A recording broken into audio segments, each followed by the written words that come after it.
నా భుజాన్ని తడుతూ, అన్నా నీకు తోడుగా మేమంతా ఉన్నామన్నా అంటూ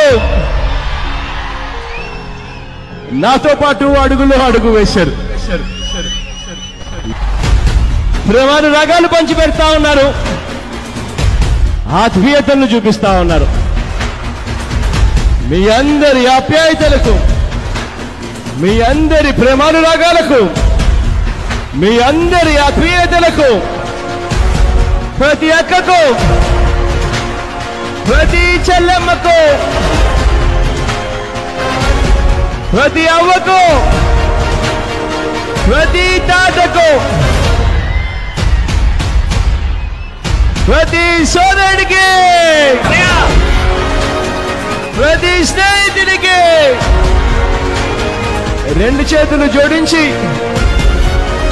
శిరస్సు వంచి పేరు పేరున హృదయపూర్వకంగా కృతజ్ఞతలు తెలుపుకుంటా ఉన్నాను.